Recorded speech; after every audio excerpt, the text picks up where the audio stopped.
Hello friends, welcome back my channel. तो हम सोच रहे हैं कि मैं हर एक चैप्टर का रिवीजन करवाऊं। दैट मीन्स हमने केमिस्ट्री का चैप्टर लाई हूँ, जिसका फर्स्ट चैप्टर है हमारे परिवेश के पदार्थ। दैट मीन्स जो हमारे चारों ओर हैं वो सभी क्या है, पदार्थ हैं। तो बस उसी के बारे में हम चर्चा करने वाले हैं इस वीडियो में। तो इस चैप्टर जो वन चैप्टर मैंने बता रही हूँ हमारे परिवेश के पदार्थ। तो इसमें मैं 6 से 7 दिन का क्लास लूँगी, जिसमें से मैं इसके सारे डॉट्स क्लियर कर दूँगी। इसमें जो भी इम्पोर्टेंट होते हैं ना, मैं वो सारे बता दूँगी। तो आज का ये पहला दिन का क्लास है। तो चलिए, आज मैंने कुछ नोट्स लिखे हैं, मैं उसके बारे में चर्चा करूँगी। फिर मैं दोस्त कल कल का दिन लूँगी, परसों। ऐसे मैं 7 दिन में इस चैप्टर को पूरे डाउट्स क्लियर कर दूँगी। ठीक है फ्रेंड्स? चलिए आगे हम नोट्स के साथ इसमें देखते हैं कि क्या। तो चलिए हम आगे बढ़ते हैं। तो मैंने ये कुछ नोट्स लिखे हैं, जिसके बारे में अब मैं चर्चा करूँगी। तो चैप्टर का हमारे परिवेश का पदार्थ, ये क्या चीज़ का चैप्टर है? तो केमिस्ट्री का चैप्टर है। चलिए मैं इसके बारे में चर्चा करती हूँ। तो हमारा पहला पॉइंट क्या है? कोई भी चीज़ जो स्थान घेरे, जिसका कुछ द्रव्यमान हो और जो अवरोध उत्पन्न करे, उसे ही पदार्थ कहते हैं। दैट मीन्स हम आपसे पूछें कि ये पेन पदार्थ है या नहीं, तो हाँ भाई, ये पेन तो पदार्थ है। कैसे है भाई? दैट मीन्स हम डिफिनीशन से करते हैं। कोई भी चीज़ जो स्थान घेरे, तो ये कुछ स्थान घेर रहा है। हाँ भाई, इतना स्थान घेर रहा है, ठीक है। इसमें कुछ द्रव्यमान होगा, अगर हम इसे तौले तो इसमें कुछ द्रव्यमान होगा, इसका कुछ भार होगा।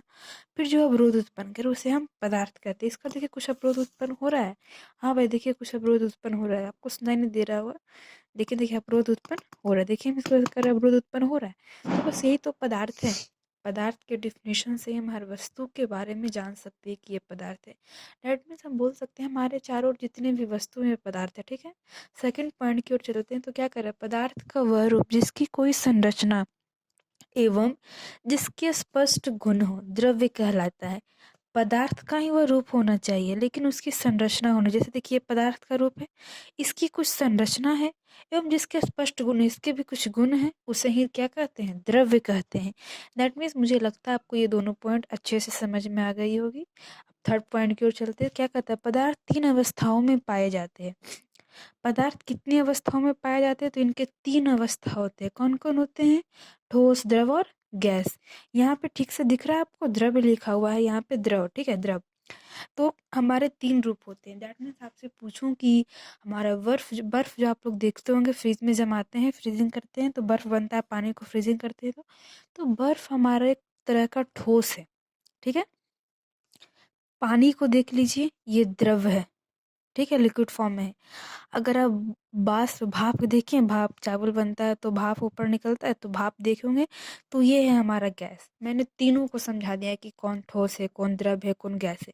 कोई भी डाउट नहीं है। 3 अवस्था क्या क्या है? ठोस, द्रव और गैस, ठीक है। अब आगे बढ़ते फोर्थ पॉइंट की ओर। कहता है पदार्थ के कणों के बीच बल को अंतर्राण्विक आकर्षण बल कहते हैं। अब आप बोलोगे कि अंतर्राण्विक आकर्षण बल क्या होता है? तो ये कुछ नहीं है अंतराण्विक आकर्षण बल। मैं कुछ एग्जाम्पल के थ्रू आपको समझाती हूँ। चलिए चलिए आगे बढ़ते। देखिए हमने क्या बोला, एग्जाम्पल के थ्रू थ्रू आपको हम समझाएं। तो देखिए ये क्या लिखा हुआ है यहाँ पे, आपको दिख रहा है ना? अंतराण्विक आकर्षण बल और अंतराण्विक स्थान। तो इसके आगे जो फिफ्थ पॉइंट है ना, उसमें अंतराण्विक स्थान लिखा हुआ है। तो मैं बता देती हूँ कि आकर्षण बल क्या होता है। जैसे देखिए ये क्या है, ये छोटे छोटे जो गोले हैं वो एक ठोस अवस्था में, ठीक है। तो इनके बीच जो बल लग रहा है, देखिए यहाँ पे देखिएगा, मैं आपको देखिए दिखा रही हूँ। ये दोनों जो ठोस पदार्थ है, इनके बीच भी कुछ बल लग रहा, तब तो ये एक दूसरे से दूर है। बल लगा के आप किसी, देखिए मैं इस पेन को इसमें जब तक बल नहीं दूंगी जब तक ये लगेगा नहीं। तो इसमें भी कुछ अंतराण्विक बल है, जिसकी ओर से ये लग जाता है, ठीक है। तो इनके बीच भी कुछ बल लग रहा है, तब ये एक दूसरे से दूर जा रहे हैं, ठीक है। अब देखिए इन दोनों ठोस के बीच कुछ स्थान है। देखिए हम यहाँ पे एक पेन रखे हैं और यहाँ इसका कैप है। तो इनके बीच जो कुछ स्थान है, तो वही दो ठोस के बीच कुछ स्थान होते हैं। इसी को अंतराण्विक आकर्षण बल और अंतराण्विक स्थान कहते हैं। कुछ है नहीं, आपको समझना है तो आप समझ सकते हैं इस फिगर के थ्रू। चलिए आगे पॉइंट की ओर हम तो चलिए हमने एग्जाम्पल के थ्रू आपको समझा दिया, अब आगे पढ़ते हैं। देखिए अंतराण्विक स्थानीय, अंतराण्विक आकर्षण बल तो आपको समझ में आ गया। पदार्थ के कणों के बीच स्थान को अंतराण्विक स्थान कहते हैं। जो दो ठोस के बीच जो स्थान होते हैं ना, उसी को अंतराण्विक स्थान कहते हैं। अब 6 पॉइंट की ओर, ठोस पदार्थ की आकृति एवं आयतन दोनों निश्चित होते हैं। अब आप बोलोगे ठोस पदार्थ क्या है, तो हमने पढ़ा है ना पदार्थ की 3 अवस्था में एक ठोस भी आता है। तो वही ठोस पदार्थ की आकृति, जैसे कि हमने ये ठोस है, ठीक, ये ठोस है कि नहीं, हाँ भाई ठोस है। तो इसकी जो आकृति है वो तो निश्चित ही रहेगी ना, कि इसकी आकृति ऐसी हो जाएगी, नहीं, इसकी आकृति तो ऐसे ही रहेगी। कैप है तो कैप ही रहेगा, ना कि ये पेन बन जाएगा। पेन तो नहीं बनेगा ना, बस ये कैप है तो कैप ही, इसकी आकृति निश्चित है। अब इसका जो भार है, आप इसको तौलोगे तो इसके कुछ भार होंगे, तो वो भी तो निश्चित ही रहेगा। अभी 1 किलो है, मानिए कि 10 mm है, ठीक है, तो बाद में हम इसको तौलेंगे तो 10 mm नहीं रहेगा, 1 किलो हो जाएगा, नहीं ना होगा। तो वही बोल रहा है, ठोस जो पदार्थ होते हैं उनकी आकृति और आयतन दोनों निश्चित होते हैं। अब आगे पढ़ते हैं। द्रव्य पदार्थ की आकृति अनिश्चित और आयतन निश्चित। देखिए द्रव्य पदार्थ की जो आकृति होगी, द्रव्य तो यहाँ पे मैंने ना ये है ना ये है, तो द्रव्य पदार्थ जैसा पानी लीजिए, तो पानी की आकृति निश्चित होती है, नहीं भाई। हम अगर उसको इस कैप में डालें तो इस कैप के आकार का हो जाएगा, अगर हम किसी प्लेट में डालेंगे तो उस प्लेट के आकार का हो जाएगा। तो द्रव्य पदार्थ की आकृति, द्रव पदार्थ की आकृति कभी भी निश्चित नहीं होती, वह अनिश्चित होती है। एवं उसका जो आयतन होगा, जैसे कि देखिए इसमें मैं 1 कैप भर पानी डालूँ, ठीक है?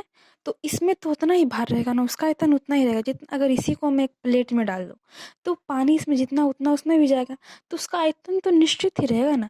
तो मेरा कहने का मतलब ये हुआ कि जो द्रव्य पदार्थ होते हैं उसकी आकृति तो अनिश्चित होते हैं, लेकिन आयतन निश्चित होते हैं। देखिए आज की इस क्लास में मैं यहीं तक एंड करती हूँ। अगर आपको ये वीडियो अच्छा लगा, मैं आगे भी पॉइंट लिखी हूँ, लेकिन अब इस क्लास नहीं, अगले क्लास में मैं और इसको डिस्कशन करके, अगर आपको कुछ समझ में, यहाँ तक जो मैंने 7 पॉइंट तक आपको बताया ना, तो 7 पॉइंट तक अगर जो भी आपको डिफ़ॉल्ट हो, आपको लगा कि नहीं ये नहीं हमको समझ में आ रहा है, तो आप कमेंट में लिख दीजिए कि नोट 1.1 हमको समझ में नहीं आया, फिर से रिपीट कीजिए। तो मैं अगली वीडियो में फिर से रिपीट करूँगी। इसके 7 दिन की क्लास चलेंगे, उसके बाद ये चैप्टर मैं द एंड करूँगी। उसके बाद आपको जो भी डाउट्स होंगे ना, आपको कमेंट में भेजना, ठीक है? मैं हर दिन कमेंट को देखती हूँ, लेकिन कोई रिप्लाई, कोई मैसेज नहीं आता, तो मैं किसी का सॉल्व नहीं करती हूँ, ठीक है? तो आप टेंशन मत लीजिए, आप लिख के भेजिए, मैं सबका सोल्यूशन करूँगी, ठीक है फ्रेंड्स? बाय। आपको अच्छा लगा तो प्लीज़ सब्सक्राइब कीजिएगा, ठीक है फ्रेंड्स? बाय।